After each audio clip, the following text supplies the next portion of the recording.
ये ह्यूमन का digestive system है जो कि माउथ कैविटी से स्टार्ट होता है एनस तक। ये एलिमेंट्री कैनाल होती है। एलिमेंट्री कैनाल की जो लंबाई होती है, लेंथ होती है, वो होती है 8 to 10 मीटर। ये 8 to 10 मीटर लॉन्ग होती है। इसमें से जो लार्जेस्ट पार्ट होता है, लॉन्गेस्ट पार्ट कह सकते हैं उसको, वो होता है स्मॉल इंटेस्टाइन जो कि 6 to 7 मीटर और 22 फीट लॉन्ग होता है। और जो वाइडेस्ट पार्ट होता है वो होता है हमारा स्टमक। माउथ कैविटी में टीथ और टंग होते हैं। माउथ कैविटी में जो टंग होती है, टंग के ऊपर टेस्ट बर्ड्स पाई जाती हैं और टेस्ट बर्ड्स जो होती हैं उनका काम क्या होता है, हमें टेस्ट की नॉलेज देना। आगे वाला हिस्सा जो है वो स्वीट टेस्ट देता है, पीछे वाला हिस्सा बिटर टेस्ट देता है और जो बगलें होती हैं वो सॉल्टी टेस्ट देती हैं। अगर हम आगे बात करेंगे तो यहाँ सलाइवरी ग्लैंड्स होती हैं। ये सलाइवरी ग्लैंड्स बना रहा हूं मैं, जो कि सलाइवा रिलीज करती हैं, लार रिलीज करती हैं। ये 3 टाइप्स की हैं। एक तो पैरोटिड सलाइवरी ग्लैंड, एक सब मैंडिबुलर सलाइवरी ग्लैंड और एक होती है तुम्हारी सब लिंगुअल सलाइवरी ग्लैंड, जो कि सलाइवा रिलीज करती हैं।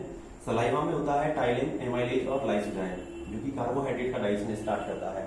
सबसे पहले जब हम मुंह में टुकड़ा तोड़ के देते हैं तो उसको हम कहते हैं ग्रास, और जब उसमें सलाइवा ऐड हो जाती है, सलाइवा ऐड होने के बाद में टीथ उसको मिक्स कर देते हैं अच्छे से, तो उसको हम कहते हैं बोलस, BOLUS, बोलस। यहां से वो फूड जो है अब दांतों के द्वारा महीन किया जाता है, पीसा जाता है। एक्चुअल में जो टीथ हैं हमारे ह्यूमंस के, वो टीथ 4 टाइप्स के होते हैं। कौन कौन से? इंसीजर्स, कैनाइन, प्रीमोलर और मोलर। इंसीजर्स, कैनाइन, प्रीमोलर और मोलर। इंसीजर्स जो होते हैं वो नंबर ऑफ टीथ 8 होते हैं और कैनाइन्स होते हैं 4, प्रीमोलर्स होते हैं 8 और मोलर्स कितने होते हैं 12। तो टोटल नंबर ऑफ टीथ कितने हो जाते हैं 32। अगर हम बात करें डेंट फॉर्मूला की, तो हाफ जॉयस्टिक में जो नंबर ऑफ टीथ होते हैं वो डेंट फॉर्मूला होता है ह्यूमन का। यहाँ जब फूड जो है वो आगे जाएगा टीथ से आगे, टीथ के बेस पे भी अगर ह्यूमन की बात करें तो 3 टाइप का होता है। नंबर फर्स्ट होता है कौन सा, जिसको हम कहते हैं डाइफोडोंट। क्या कहते हैं? डाइफोडोंट। डाइफोडोंट का मतलब होता है कि हमारे पूरे लाइफ स्पैन में 2 टाइम्स टीथ ग्रो करते हैं।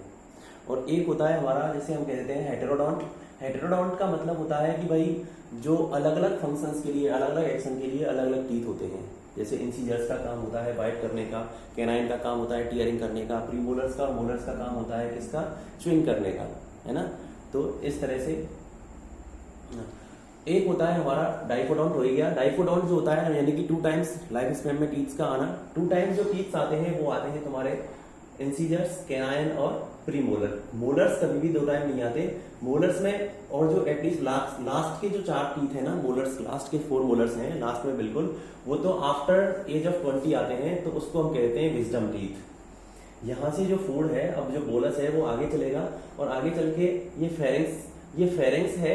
फेरेंक्स भी 3 पार्ट में डिवाइड होती है, ओरोफेरेंक्स, नासोफेरेंक्स और लैरिंगोफेरेंक्स। फेरेंक्स से आगे चल के वो जाएगा फूड ईसोफेगस में। यहाँ एक चीज मुझे क्लियर करनी है तुम्हें कि जब फेरेंक्स जो होती है, जैसे मान लो ये फेरेंक्स है, तो फेरेंक्स 2 पार्ट्स में बढ़ रही है। तो ये फेरेंक्स जब 2 पार्ट्स में बटेगी तो ये एक तो होगा तुम्हारा विंड पाइप, ट्रैकिया, और एक होगा तुम्हारा कौन सा पाइप? Food pipe. ठीक है, फूड पाइप को हम कहते हैं ईसोफेगस। तो यहाँ 2 होल हैं इन पाइपों में जो जा रहा है रास्ता। तो ये जो विंड पाइप का रास्ता है इसको हम कहेंगे ग्लोटिस, और जो फूड पाइप का रास्ता है उसको हम कहेंगे गुलेट। तो ग्लोटिस और गुलेट, ग्लोटिस के ऊपर एक कार्टिलेज होती है जिसको हम कहते हैं क्या? एपिग्लोटिस। इस एपिग्लोटिस का क्या फंक्शन होता है? एपिग्लोटिस का फंक्शन होता है कि ये फूड पार्टिकल्स को ट्रैकिया में जाने से रोकती है। तो यहां से जो फूड अब जाएगा, जब एपिग्लोटिस ग्लोटिस को कवर कर देगा, विंड पाइप को कवर कर देगा, तो फूड ऑटोमेटिकली कहां चला जाएगा? गुलेट में चला जाएगा। यानी कि गुलेट किसमें ओपन हो रहा है? ईसोफेगस में। यहाँ हमने कल रेस्पिरेटरी सिस्टम पढ़ा था, तो रेस्पिरेटरी सिस्टम जो होता है वो डायफ्राम से ऊपर का सिस्टम होता है और डाइजेस्टिव सिस्टम डायफ्राम से नीचे का सिस्टम होता है। ये दोनों को डायफ्राम जो है वो अलग करती है। रेस्पिरेटरी सिस्टम चेस्ट कैविटी में होता है और डायफ्राम जो है वो स्टमक यानी कि उधर गुहा में होता है, पेट में होता है। तो यहां से ईसोफेगस में जब फूड मूवमेंट करता है तो वो मूवमेंट होती है पेरिस्टाल्सिस मूवमेंट। पेरिस्टालसिस मूवमेंट का मतलब होता है कि फूड आगे चलता है ना। उस पेरिस्टालसिस मूवमेंट को करने के लिए रेस्पॉन्सिबल होती है स्फिंक्टर्स। उन स्फिंक्टर्स जो है वो 2 टाइप्स के होते हैं, एक तो एक्सो स्फिंक्टर्स और एक एंडो स्फिंक्टर्स। स्फिंक्टर्स उसको मूवमेंट देते हैं, एक्सो स्फिंक्टर्स बाहर की तरफ मूव करते हैं और एंडो स्फिंक्टर्स अंदर की तरफ मूव करते हैं, और वो मूवमेंट ही फूड को आगे ले जाती है। ये फूड फिर आगे चल करके पेरिस्टालसिस मूवमेंट के जरिए स्टमक में आएगा। स्टमक के भी 3 पार्ट्स होते हैं। यहाँ नंबर फर्स्ट है कार्डियक पार्ट, सेकंड है फंडस पार्ट, और लास्ट जो यहाँ से फूड निकलता है वापस, तो इसको हम कहेंगे पाइलोरस पार्ट। स्टमक में फूड 3 to 4 आवर्स के लिए होता है और इसकी कैपेसिटी लगभग 1 to 3 लीटर होती है। यहाँ एक स्पेशल टाइप की सेल्स होती हैं जिनको हम ऑक्सीनटिक सेल्स कहते हैं। वो ऑक्सीनटिक सेल्स रिलीज करती हैं HCl, और HCl, पेप्सिन, काइनेज, एमाइलेज, ये सब मिलकर के गैस्ट्रिक जूस बनाते हैं। गैस्ट्रिक जूस यानी कि जठर रस, और इस जठर रस जो है वो एक्ट करता है इस पे। और सबसे पहले कार्बोहाइड्रेट का डाइजेशन यहाँ माउथ कैविटी में स्टार्ट हो रहा था, अब जो सबसे पहले प्रोटीन का डाइजेशन स्टार्ट होगा वो कहाँ पे होगा? स्टमक में। स्टमक में प्रोटीन का डाइजेशन स्टार्ट हो जाता है। प्रोटीन पे एक्ट करता है पेप्सिन, और वो उसको बदल देता है पॉलीपेप्टाइड में। मिल्क में प्रोटीन होती है कैसीन, और उस कैसीन को वो बदल देता है कैसिनोजन में। यहां से अब फूड जो निकलेगा, हाफ डाइजेस्टेड फूड, उसको हम कहेंगे काइम, CHYME, काइम। तो काइम अब यहां से स्मॉल इंटेस्टाइन में एंटर कर जाएगा। ये स्मॉल इंटेस्टाइन है। स्मॉल इंटेस्टाइन के 3 पार्ट होते हैं। नंबर फर्स्ट पार्ट, ये सी शेप पार्ट जो है, इसको हम कहते हैं ड्यूडेनम। दूसरा वाला पार्ट, मिडिल पार्ट, इसको हम कहते हैं जेजुनम, और ये लास्ट वाला पार्ट, इसको हम कहते हैं इलियम। जहां से स्मॉल इंटेस्टाइन लार्ज इंटेस्टाइन से जुड़ती है उसको हम कहते हैं ब्लाइंड ट्यूब। क्या कहते हैं? Blind tube. और इसी जोड़ पे एक कार्टिलेज होती है, कार्टिलेज कह दो या फिर मसल्स कह सकते हैं इसको, तो वो होती है, इसका कोई काम नहीं होता। ये है अपेंडिक्स। क्या है ये? अपेंडिक्स। ये वेस्टिजिनल ऑर्गन है, बर्मी फॉर्म अपेंडिक्स कहते हैं इसको। ये स्मॉल इंटेस्टाइन इसको इसलिए कहा है, वैसे तो लेंथ इसकी बड़ी है, लेकिन स्मॉल इंटेस्टाइन इसलिए कहा है क्योंकि इसको जो डायमीटर है वो छोटा है, और लार्ज इंटेस्टाइन का डायमीटर बड़ा है। लेंथ इसकी छोटी है लार्ज इंटेस्टाइन की, इसकी लेंथ होती है 1.3 मीटर, और इसकी लेंथ होती है स्मॉल इंटेस्टाइन की लगभग 7 मीटर। अब यहाँ जो स्मॉल इंटेस्टाइन है, इसमें फैट का डाइजेशन स्टार्ट होता है। एक्चुअल में फैट का डाइजेशन जो है वो बेसिक मीडियम में होता है। तो बेसिक मीडियम में होने के लिए यहाँ लेवर जो है वो फॉर्म करता है बाइल जूस, जो स्टोर होता है गॉल ब्लैडर में, और बाइल जूस का जो pH वैल्यू है वो होता है 7.7, जो कि बेसिक होता है। यहाँ पेनक्रियास से पेनक्रियाटिक जूस निकलता है जिसका pH वैल्यू होता है 7.5 to 8.3।